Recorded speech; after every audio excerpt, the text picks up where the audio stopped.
Et voilà, aujourd'hui, on est dans l'enfer. On se douche directement ici, en plein milieu des fils électriques. Et la porte! Rosa et son mari Nordine ont 2 filles de 8 et 19 ans.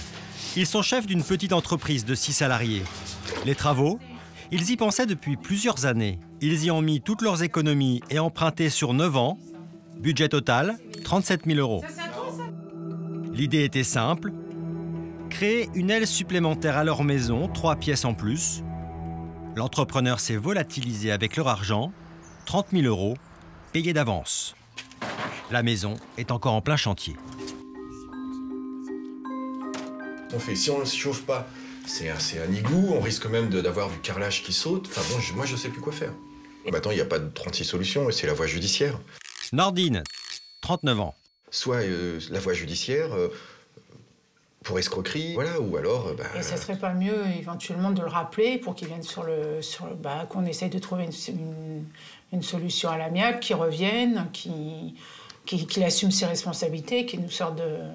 Ouais, mais tu sais bien que tout ce qu'il a fait déjà, c'est mal fait, alors... Sincèrement, je sais plus. À la limite, oui, qu'il trouve une solution, mais qu'il se fasse aider par un professionnel, par un vrai professionnel. Oh, ça m'énerve, allez hop. Pour notre couple, le sujet est devenu source de conflit. Ça m'énerve, voilà, ça m'énerve parce que... Voilà, ça m'énerve. Et je comprends pas de nos jours qu'on puisse faire ça, qu'on puisse être malhonnête comme ça. Non, je comprends pas. Moi, je comprends pas. Ouais, je suis dépassée par les événements et là, c'est vrai que ça m'énerve.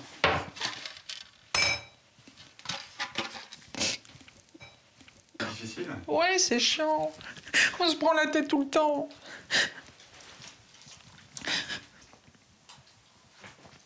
Ouais, ça fait depuis le mois de juin. Ouais, moi, ça m'a stressée, ça m'a...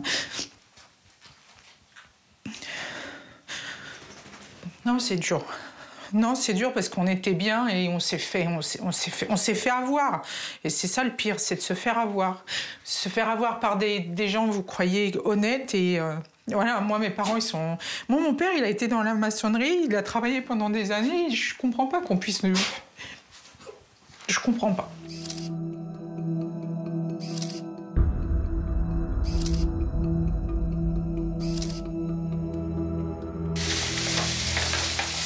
Là, voilà, aujourd'hui, j'en suis là à prendre des médicaments pour supporter tout ça. J'ai un médicament pour la tachycardie, pour rester calme, pour le cœur. Ensuite, je prends des somnifères pour pouvoir dormir, pour pas que ça me prenne la tête. Et puis, plein de... Voilà. Et donc, à un moment donné, ça joue sur le moral, ça joue sur plein de choses, ça joue sur la vie de couple, ça joue sur la vie de la maman vis-à-vis des enfants. Tout vous énerve, on vit dans la poussière, on vit... Voilà, et on n'a pas d'issue, on s'en sort pas. Non seulement le chantier est abandonné depuis 3 mois, mais en plus, tout ce qui a été fait est mal fait. Donc là, c'était notre future cuisine. Et malheureusement, aujourd'hui, ce n'est qu'un débarras. Une autre chambre froide. On n'a pas besoin de frigo. 4 degrés à l'intérieur de la future cuisine. Il est impossible de se protéger du froid. Maintenant, en fait, il y a des infiltrations d'eau qui viennent de là, de tout le côté. Et du coup, si on mettait l'isolation, c'est-à-dire ça, en gros, si on mettait ça sur le côté, ça pourrirait. L'eau s'infiltrerait, le placo pourrirait. Donc ça ferait des moisissures, on aurait des moisissures partout. C'est ce qu'on voit dans les maisons qui sont mal faites, quoi. Et l'eau rentre par le... Et le problème, c'est que l'appui de fenêtre étant mal fait, l'eau rentre par le bas. Donc quand on va poser le carrelage, c'est pareil. Tout se décollera. Ça, fermeture aux normes. Le pire, c'est à l'étage du dessous. Dès qu'il pleut, l'extension du sous-sol est envahie par les eaux. Pas d'autre solution que de pomper. Ils y passent tout leur week-end. Et là, je vais à peu près vider au moins une trentaine de seaux comme ça, de seaux remplis d'eau. Dépassés par les événements, ils ont décidé de faire appel à un expert, Yves Duval. Il n'a jamais vu ça. La raison de ces inondations, une erreur de débutant. La paroi drainante qui figure dans le devis a été posée à l'envers. Et dans mon rapport, j'ai joint la fiche technique du fabricant, dans laquelle on voit bien que Le bosselage doit être dans l'autre sens. Il n'y a pas de drain, il n'y a rien. Donc l'eau ne peut pas être collectée et vient inonder le sous-sol, d'où l'inondation actuelle. Selon lui, le maçon n'a même pas pris la peine de lire le mode d'emploi. À l'intérieur, dans la chape de béton, trop de sable et pas assez de ciment pour une raison simple. La tonne de sable coûte moins cher que la tonne de ciment. Voilà. Résultat, la dalle est extrêmement friable, impossible d'y poser du carrelage. Ensuite, les portes et les fenêtres sont mal posées, elles laissent rentrer l'humidité. Enfin, la nouvelle construction n'est même pas alignée avec la partie ancienne. C'est une source supplémentaire d'infiltration. Le cas de Nordine et Rosa n'est pas isolé. Chaque année, plus de 60 000 Français attaquent en justice leur artisan ou leur promoteur pour malfaçon ou abandon de chantier. D'après la répression des fraudes, les travaux de réparation et d'amélioration du domicile sont le 3e poste de réclamation des consommateurs. Nordine et Rosa avaient choisi leur entrepreneur sur les recommandations d'un ami. L'entreprise offrait toutes les garanties, comme la garantie décennale. C'est une assurance qui prend en charge tous les frais en cas de malfaçon. Pendant 10 ans, à condition de bien lire le contrat. Je note que les travaux ne sont ni terminés ni réceptionnés. Notre garantie n'est pas acquise au titre de ce contrat. Tant que le chantier n'est pas terminé, l'assurance décennale ne sert donc à rien. Acculés, Nordine et Rosa décident de donner une dernière chance à leur maçon. Le but, c'est qu'il vienne, qu'il accepte un rendez-vous. Veuillez me rappeler ultérieurement. Oui, bonjour, c'est Rosa. Voilà, c'était pour vous informer qu'on a reçu un courrier des assurances. Et je voulais savoir si c'était possible de se rencontrer sur le chantier pour pouvoir trouver une issue. Voilà, merci. À plus tard, au revoir. L'expert est à leur côté. C'est l'heure des règlements de compte. Après des semaines de silence, le maçon a enfin accepté de revenir sur place. Ils l'attendent d'un instant à l'autre. Bah déjà, moi je pense qu'il faut le faire reconnaître ses conneries. Déjà. Après, le laisser parler pour voir. Et à la fin, c'est de toute façon... Ouais, mais lui, moi, je lui donnerais... L'objectif, c'est de récupérer de l'argent. Mais Qu'est-ce qu'il en pense du morceau de béton qui dépasse là, Ah, lui, Je pense qu'il va se qui est dire. une horreur épouvantable. Je pense qu'il va dire que c'est pas son problème, que les plans étaient fournis, qu'il a respecté les plans. Voilà. Je pense que c'est ce qu'il va dire. Bah, posez-lui la question, vous verrez. Du coup, vers quoi on se dirige? Moi, personnellement... Une transaction, j'espère, avec lui, avec le gars. Il est là. Leur espoir, que le maçon reconnaisse ses erreurs et prenne à sa charge les réparations. Vous avez reçu le rapport? Oui, on a reçu. Le devis, vous avez vous-même établi, qui a été signé par les propriétaires de l'ouvrage, il est marqué étanchéité des murs. Alors on est en droit, pour le moins, d'attendre une étanchéité des murs. Moi, sur les murs, s'il y a de l'eau sur les murs, je referai l'étanchéité sur les murs. Qu'est-ce qui me certifie que vous allez le faire, puisque ça n'a pas été fait? Qu'est-ce qui me certifie? Vous me le dites là. Qu'est-ce qui me certifie que vous allez le faire? Bah, parce que je vais vous le faire. Ouais, et qu'est-ce qui va me dire que vous allez le faire bien cette fois-ci? On va signer un document. Les conneries que j'ai faites, je les rattraperai. Mais par rapport au devis qui a été fait, c'est tout. Monsieur, là, comment allez-vous rattraper cela? Il y a une excroissance de béton qui dépasse de ravalement. Comment allez-vous faire cela? Comment allez-vous faire? Bah, ça, c'est le ravalement. Hein. C'est même vous qui l'avez marqué sur le truc, ça appartient au lourd ravalement. Oui, d'accord, mais il fait combien d'épaisseur le ravalement, d'après vous? Ah bah ça, ils vont redresser et puis c'est tout. Ah bon? Ils vont redresser avec une bosse qui sort, avec un élément de béton qui sort de 5 cm? Ça va faire une bosse comme ça?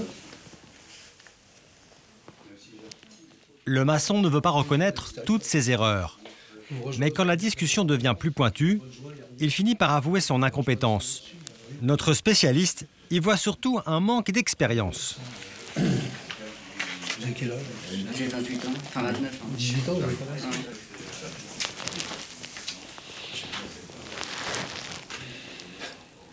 Bah, il y a des trucs, bien sûr, que là, il y a des trucs que je savais pas, mais moi, enfin, c'est quand on faisait les rénovations, enfin les agrandissements, j'ai toujours fait comme ça. Hein. Si vous n'étiez pas capable ou compétent pour prendre le chantier, il fallait me dire au départ, tout de suite, écoutez, je suis pas capable, je le fais pas. Et ça, là, vous auriez été un homme. Là, vous nous laissez dans la merde, vous nous avez pris du fric. Depuis le début, vous nous avez pris pour des cons. Voilà. Et nous, on vous a dit, de toute façon, si vous avez pas arrêté de nous harceler pour qu'on vous donne le chantier, on vous a fait confiance. Moi, c'est ça qui prime dans la vie. C'est la confiance, l'honnêteté. Vous n'avez pas été honnête. Donc là, moi, l'honnêteté, elle a été bafouée. Et là, moi, je peux pas le tolérer. Parce que ce que vous avez fait, vous vous êtes barrés et vous nous avez laissé dans la merde avec le froid, avec les gamines. Vous avez des enfants? Par contre, je vous en veux, Quand est-ce qu'on va vous revoir? Bah, très très vite. Hein. Ça, moi déjà là, je vais sortir, j'ai appelé mon conseiller, puis je lui ai dit voilà. Moi, je comprends pas. Quand vous avez fait le devis, quand vous avez fait toutes vos conneries, vous n'avez pas eu besoin de conseils. C'est vous vous prenez vos responsabilités. Vous êtes un homme, vous prenez les responsabilités et vous nous sortez de cette galère. Donc moi, ça m'énerve. Moi, ça m'énerve. Simplement, on attendra. Ça m'énerve de me faire entuber comme ça. On va pas attendre au mois de mars pour voir la fin des travaux, quoi. Écoutez, moi, je vous donnerai une réponse lundi. Je peux pas être plus rapide. Ouais, bah, je la connais, votre réponse. De toute façon, comme depuis le début, je la connais. Vous défilez, vous défilez. Moi, je suis... C'est pas grave. Enfin, après, nous, voilà, on s'est vu, on a essayé de trouver un truc. Si on trouve pas, c'est quelqu'un d'autre qui tranchera. Ça s'arrête là. Mais on va pas trancher, c'est extrêmement coûteux, attention. Je vais y aller, puis je vous tiens au courant dès lundi, là, pour voir qu'on fasse ça au plus vite, quoi. Bon, pas de problème. Bon week-end. Vous aussi. Ouais, bah, le vôtre plutôt, parce que le mien, il sera pas bon.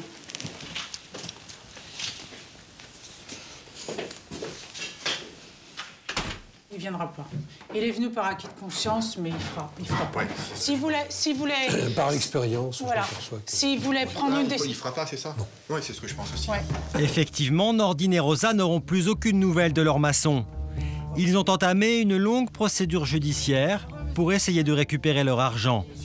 En attendant, ils n'ont plus d'autre choix que de trouver un nouvel entrepreneur qui accepte de reprendre le chantier en l'état et de réparer les dégâts.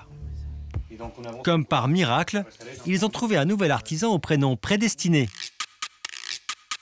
Moïse. Vous êtes un peu le sauveur alors, Moïse? On va dire ça comme ça. Monsieur Carvalho, il est arrivé. Ça a été tellement vite qu'on a été surpris et ça nous a fait peur. Ça avançait tellement vite qu'on n'a pas été habitués à ça. En une journée, on a vu le... Voilà. Et ça nous a... Bien fait parce que vous étiez allé chercher une entreprise que vous connaissiez même pas. Ça, c'est sûr. Alors que nous, on avait déjà travaillé ensemble avant. Ouais, c'est vrai. Ouais, mais ouais, c'est là où c'est le drame. Non, mais c'est... Vous avez fait confiance à... C'est soi-disant un ami qui nous a vos amis. Ouais. Je ne sais pas si on peut appeler ça un ami. Non. Ah non, ça, on peut plus appeler ça. Non, c'est pas un ami, non, c'est pas un ami. Il n'y a aucune société aujourd'hui qui aurait repris le chantier aussi rapidement et qui reprendrait derrière une société qui a déjà fait toutes ces malfaçons. C'est toujours délicat d'intervenir sur un chantier qui est en cours, ils sont en conflit avec les clients. Le client, c'est toujours délicat. Je suis quand même venu parce que ils m'ont fait pitié. Oh, je dis souvent, dans le web, il ne me gagne pas beaucoup, mais on rigole bien. Bon, merci beaucoup. On vous remercie beaucoup parce que si jamais vous n'étiez pas venu, on serait dans la merde. Non, mais vraiment, sincèrement. Moïse, c'est 20 ans de métier et des mots faits pour rassurer. C'était compliqué comme chantier à faire ici pour le premier maçon qui est venu là? Oh non, ça c'est une bricole. C'est une bricole de dimanche, ça. C'est vrai? Ah ouais, c'est tout simple. Vous avez 3 murs en parpaing, 4 fenêtres. C'est une bricole de dimanche. N'importe qui pourrait le faire. Vous savez, un chantier comme ça, moi je pense qu'à 2, il y a pour 3 semaines de boulot. Le premier maçon avait mis plus de 3 mois et presque tout est à refaire. À ce monsieur, à ce jeune homme, parce qu'il est jeune aussi, qu'est-ce qu'on peut lui conseiller alors? D'aller chez un patron, apprendre, et puis après, il peut s'installer à son compte. C'est la meilleure solution, parce que tout seul comme ça, il ne pourra pas apprendre. C'est ce que moi j'avais fait. Parce que moi, en 89, je me suis mis à mon compte, donc je connaissais pas grand-chose. J'ai arrêté, je suis allé chez un patron. Je suis resté 14 ans chez lui. Et ensuite, je me suis mis à mon compte. Et ça va tout seul. Le carnet de commandes de Moïse est plein 1 an à l'avance. Vous l'aimez ce métier de maçon, Moïse? Je l'adore. Ouais. Je suis fier de ce que je fais. Ouais. Je suis fier de moi quand je vois les clients qui me payent avec un sourire, qui me disent merci. Je l'adore. Le chantier de Nordine et Rosa va se terminer. Ça n'est plus qu'une question de jours. Après 8 mois de galère, ils vont enfin pouvoir reprendre une vie normale en famille.